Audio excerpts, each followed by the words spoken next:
Okay, quick music disclaimer here. I do not own the rights to this music, which belongs to the rightful owner, who is the intoxicating mind of Dr. Frankenstein.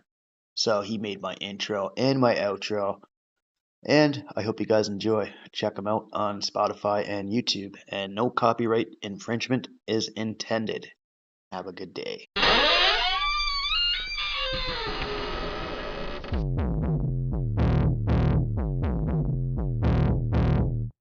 A clear choice of good versus evil, of right versus wrong.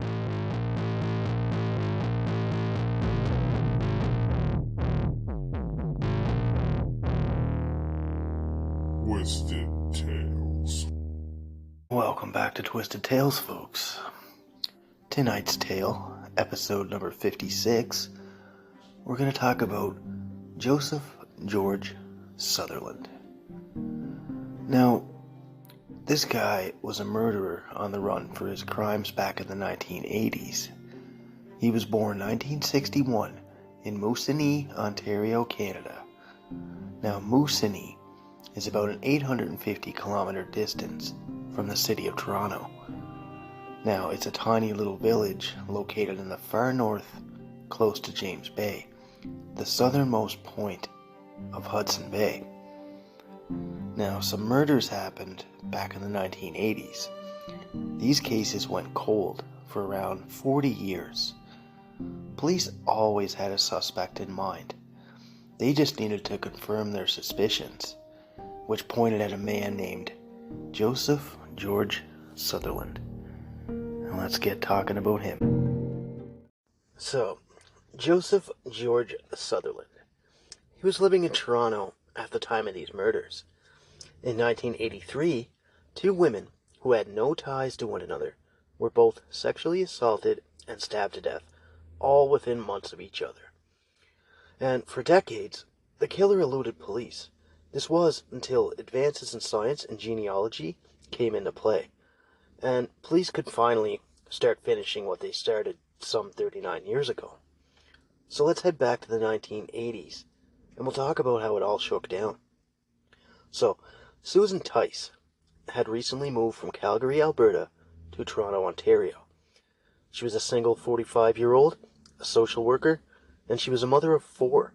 Her children's names were Ben, John, Christian, and Jason, and Christian would be her only daughter. So, she moved to the big city of Toronto, and once she got there, she was trying to get set up, but her brother wasn't able to contact her or reach her, so he ended up flying over to Toronto, because she was nowhere to be heard from. She didn't answer any phone calls or anything like that, and he wanted to check up on her. Once he arrived at the house, he noticed her mailbox was overflowing with mail. That's always a bad sign, to show that somebody hasn't been around for a while. So he entered the house just to look around. He headed upstairs, and he found Susan in the bedroom. She was stabbed numerous times, and there were signs that she'd been raped. Police believe that her body was there for several days before her brother got there, and that she was most likely killed on August 14th, 1983. So, police did their job, and they gathered up what evidence they could. But since it was the 1980s, technology wasn't as advanced as it is today. And 4 months later, another victim would be claimed. Aaron Gilmore would be the next victim, suffering the same exact injuries as Susan. Now, Aaron's father is billionaire David Gilmore. He actually owns the company Fiji Water and a few other businesses, because the guy's a millionaire. He has to make money, right?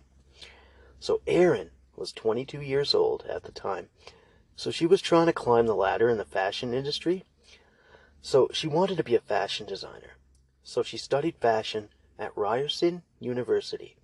She had her own place up in Yorkville, and she had a job at a clothing boutique called Robin's Knits.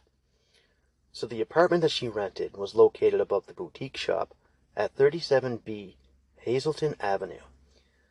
December 20th, 1983, Aaron was going to head to a Christmas party accompanied by her boyfriend, Anthony Monk. And he was going to show up and pick her up when she was done her shift. Now, a co-worker that night remembers last seeing her around 6 p.m., and that's when that co-worker finished her shift, so Erin was still closing until 9. Now, Erin was even given the key to lock up when the store closed. So, the little lady finished her shift, locked up, and left the shop around 8:45 p.m. Now, Anthony was picking her up after work, but he stopped at a nearby bank to grab some cash. So that threw him off about 20 minutes, and he got there to her place around 9:20 p.m. Now, when he pulled up, he approached the place. He noticed the door was open a little bit. He entered, he called her name, but he didn't hear anything back. So he went up to her bedroom, and he found Erin tied to the bed, raped, and stabbed several times. She also had one fatal stab wound to her heart.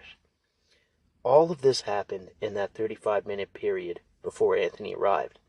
And that's how fast crazy shit like this can happen. Always be aware of your surroundings, folks. I know, like, even when you're home and you're comfortable, just make sure your doors are locked or you don't open the door to anybody you don't know. But, like, both the murders were literally like a 10-minute drive from each other. So the two victims' profiles were completely different, and police weren't able to connect them at the time. Now, a few tips started to roll into police that both Erin and Susan enjoyed the bars in Yorkville area. So this is where they may have met their killer. Now, police thought this, since the two were murdered in their own homes, that the killer figured out where they both lived. He either followed them home, or he knew them personally. Now, no signs of forced entry was ever indicated at either scene, so this means that they might have been familiar with the killer. Possibly even that Erin opened the door for the killer, thinking that it was her boyfriend, because she was expecting him around that time. So more evidence was gathered from this scene as well, and the two cases police noticed were very similar. So police took everything from evidence, and they worked with the technology they had at this time, interviewing hundreds of people. They took blood samples and notes on what happened in that short little time frame. Now, it's just like, like these murders happen like they were nothing. And then, police try to figure everything out, but they couldn't match most of the DNA. So they tried to get details on the murders, but it just felt like they were going backwards. Like everything they did, they were kind of brought back to day one kind of thing. So, in 2003, Gary Ellis, who helped them with the initial investigation of Erin's murder, checked into the case. Now, he found out that the DNA found at her apartment had matched a sample from the murder 4 months ago, Susan's murder. So this got the ball rolling, but it was still a slow process. So they used genetic genealogy and family tree websites to narrow down the search of the killer. So they got the DNA all together. They were just trying to narrow it down through the family tree. Now, the team narrowed things down to one family of interest. These included all male relatives, first cousins, brothers, fathers, and sons. They believed it to be a man from a small town in Canada. The guy kept his mouth shut, and he either lived in Toronto or knew the area back in the 1980s. Now, further research showed that some of those family members lived in Toronto at the time of these murders. So, they were kind of weary about if the killer was even still alive. No details were ever told to the media about the family. That was all under radar because they didn't want details of their investigation getting out. So they narrowed it down to one of 5 brothers. And Joseph George Sutherland is from a family of 5 brothers. Now, over questioning and everything, the other 4 brothers were cleared. So that only left little Joseph to be questioned. So police went over the evidence and arrested Sutherland. At the time, he was living in Moosonee, Ontario. Apparently, Sutherland moved from the province to province. So throughout the last 39 years, that's the main reason it was so hard to find, because he kept moving around. And police stated that there was no issues whatsoever taking him into custody. Sutherland committed these crimes 39 years ago, and eventually someone's going to come knocking at your door.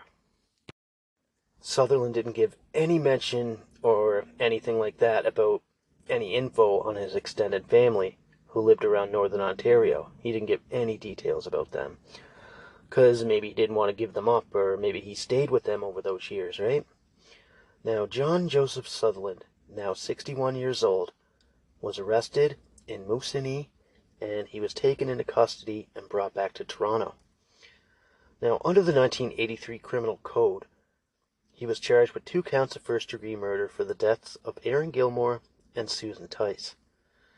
Then, although the arrest won't bring back the 2 ladies, after 39 years now, things can finally begin to wind down. So, for like 39 years, this guy was a ghost. And without breakthroughs in modern police technology, police wouldn't even have got this guy's name. And it makes you think, like, he was 22 years old at the time of the crime. So, did he just commit these horrendous crimes and then dip? Because he was unheard from for almost 40 years. Like, did he go quiet? Did he lay low? And knowing the neighborhood and escape routes also could have helped him over the years of evasion. Or could he have become so good at not being caught that he committed other crimes within these 39 years? But police equipment and research on topics grow every day, and new evidence breaks through, like, the research that was used in this case. So it can help solve cold cases like this one. It's just a way to provide victims with a lot more answers. So Sutherland now sits in jail, now facing 2 counts of first-degree murder, and, I guess some stuff that's done in the dark will be brought to the light. And that's all I got for you guys tonight, folks. So, I'm Chris, your host, and I hope you guys enjoyed this episode of Twisted Tales. And if you want to give us a follow or a rating, go right ahead. That way you can stay updated for new episodes. So, I guess that's it. Oh, I guess even during this guy's arrest, Joseph was working as an IT manager for a company in Moosonee. So that's what he was doing. So he just laid low, he got a job, and he just chilled until his arrest. Well, thank you very much, guys. It's been a fucking pleasure. I love you guys. And thanks for tuning back in. I'll have another episode here for you in a little bit. Take care. We're all very, very happy that an arrest has obviously been made in the vicious murders of Aaron and Susan Tice. It finally puts a name and a face to someone who, for all of us, has been a ghost. Joseph George Sutherland, 61 years of age, of Moosonee, has been charged under the 1983 Criminal Code with 2 counts of first-degree murder for the deaths of Aaron Gilmore and Susan Tice. Going through this case, I'll tell you that the only way that this was solved was the advances in science. We're able to use investigative genetic genealogy to narrow down a suspect family, and from there, we're able to narrow down a suspect who is obviously under arrest today. Now, that suspect has been in Ontario for 39 years since these murders, so obviously we're going to look into every possible connection to any possible case throughout Ontario to ensure that he isn't responsible for any other offenses. 2 women killed in 1983, the science that finally led police to their suspected killer. Good afternoon. Family and homicide detectives say they never gave up hope in solving the case. Advancements in genetic technology allowed them to do that. Well, the suspect, a 61-year-old man, was calling Moosonee home. He'd never been a suspect. He was flying under the police radar until a change in technology that led police to knock on his door up north. They were brutally sexually assaulted and murdered 4 months apart back in 1983. 45-year-old Susan Tice in her home on Gray Street. 22-year-old Aaron Gilmore in her Yorkville bedroom. For 39 years, police and their families never gave up. Today, investigators announcing 61-year-old Joseph George Sutherland has been arrested and charged with 2 counts of first-degree murder. It was a phone call Gilmore's brother waited 39 years to pick up. The best phone call I've ever received in my life. It was one of disbelief. I was mixed between sort of joy, and I also was breaking down in tears just finally that we've gotten to this day. A cold case that was handed down from one detective to another over nearly 4 decades, but none ever giving up hope that one day they would arrest a suspect. He was not in our boxes, as they say. He was not a suspect or a person of interest in this case. If we hadn't utilized this technology, we never would have came to his name.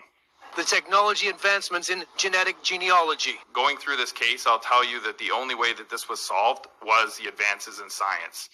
We're able to use investigative genetic genealogy to narrow down a suspect family, and from there, we're able to narrow down a suspect who is obviously under arrest today. Sutherland arrested at his home in Moosonee, but lived in Toronto in the 80s at the time of the murders. Now, that suspect has been in Ontario for 39 years since these murders. So obviously we're going to look into every possible connection to any possible case throughout Ontario to ensure that he isn't responsible for any other offenses.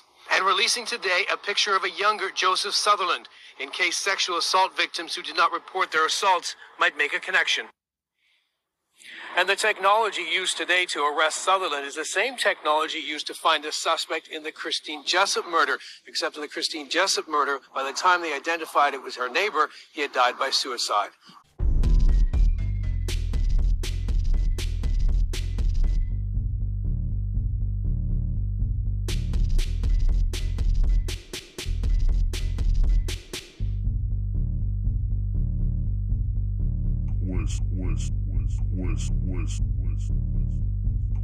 Twisted Tales.